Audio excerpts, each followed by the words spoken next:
இனிமேல் இந்தியாவில் வந்து பாத்தீங்கன்னா ஏசியோட விற்பனை அதிகமாக இருக்க போகுதுன்னு சொல்றாங்க.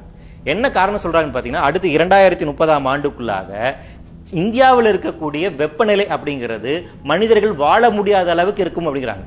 நீங்க வெளியே போய் இருக்க முடியாது. 6 மணி நேரம் வெளியே போய் நின்னீங்கன்னா ஹார்ட் அட்டாக் வந்து இறந்து போயிருவீங்க. இது வந்து அடுத்த 10 வருஷத்துல நம்ம சந்திக்க போறோம். ஹீட் வேவ்ஸ் அப்படிங்கிறது அவ்வளவு கொடூரமாக இருக்க போகுது அப்படின்னு சொல்றாங்க. அப்போ அதுக்கு எப்படி நீங்க அதை சாட்டிஸ்ஃபை பண்ணணும், அதை எதிர்கொள்ளணும் அப்படின்னு வந்து பாத்தீங்கன்னா, உங்களுக்கு நிச்சயமா ஏசி வேணும். அதனால அதுக்கு ஒரு லாபகரமான திட்டம் இருக்கு, அதுக்கு மார்க்கெட் பண்ணலாம் அப்படிங்கறதுக்கான வேர்ல்டு பேங்க் அப்படி பாக்குறாங்க.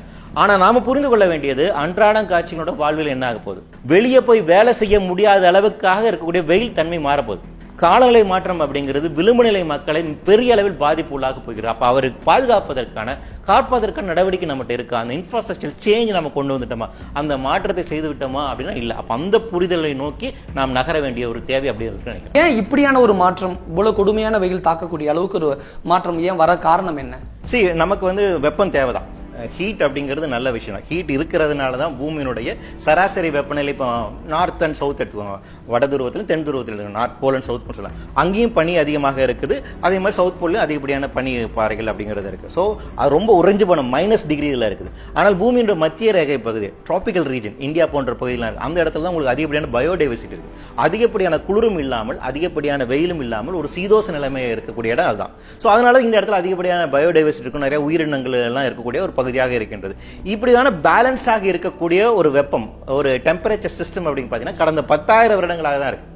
பூமி தோன்றிய இந்த 4.5 பில்லியன் வருடங்களில் இருந்து பாத்தீங்கன்னா கடந்த 10,000 வருடங்களாக தான் இப்படியான ஒரு சீதோஷ நிலைமை அப்படிங்கிறது இருக்கு. ஒரு டெம்பரேச்சர் பேலன்ஸ் இருக்கு. இந்த பேலன்ஸ் டெம்பரேச்சர் இருந்ததுனால தான் நம்ம விவசாயம் பண்ண முடிஞ்சது. இந்த பேலன்ஸ் டெம்பரேச்சர் இருப்பதற்கான ஒரு முக்கியமான காரணம் என்னன்னு பாத்தீங்கன்னா கிரீன் ஹவுஸ் கேஸஸ் சொல்லக்கூடியதான். இந்த பச்சை இல்ல வாயுகள் அப்படி சொல்லுவாங்க. அதுல கார்பன் டை ஆக்சைடு ஒரு முக்கியமான கேஸ். அவை இயற்கையாகவே போட்டோசிந்தசிஸ் மூலமாக வெளியேறக்கூடிய ஒரு கேஸ்.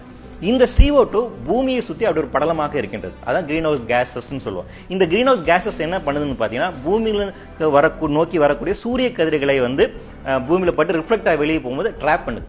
அப்படி ட்ராப் பண்றதுனால பூமியினுடைய டெம்பரேச்சர் வந்து ஒரு சீதோஷ நிலைமையில வைக்கிறது. ரொம்ப கூல் ஆகாம, ரொம்ப குளிர்ந்து போகாமல், ரொம்ப வெப்பமாக இல்லாமல் ஒரு பேலன்ஸ்டா அழகா அது வந்து பண்ணுது.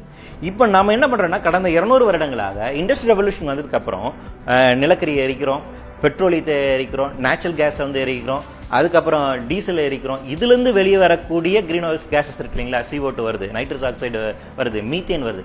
இந்த கேசஸோட எண்ணிக்கை அதிகமாகுது. அப்ப இயற்கையாக இருந்த அந்த பசுமை இல்ல வாயுடைய எண்ணிக்கை அதிகமாகி கொண்டே போகிறது.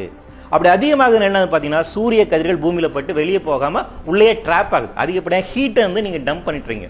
ரொம்ப சிம்பிளா வந்து சொல்றீங்கன்னா, நீங்க ஒரு ஷாப்பிங் போறீங்க, கார் எடுத்துட்டு போறீங்க, காரை வெளியே நிறுத்திட்டு போறீங்க, வெயில நிறுத்திட்டு போயிடுறீங்க, உள்ள 2 மணி நேரம் முடிச்சு நீங்க வர்றீங்க.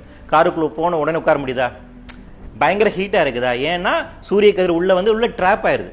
சூரியன் டைரக்டா உள்ள வந்து ரிஃப்ளெக்ட் ஆகி வெளியே போகும்போது அதே ஆற்றல் இருக்காது, வெளியே அதால் போக முடியாது, உள்ள ட்ராப் ஆயிருக்கு. அதுதான் நடந்துட்டு இருக்கு பூமியை சுத்தி. பூமியில இருக்கக்கூடிய அப்ப இந்த வெப்பம் இன்க்ரீஸ் ஆயிட்டு தான் நம்ம குளோபல் வார்மிங் அப்படின்னு சொல்றோம்.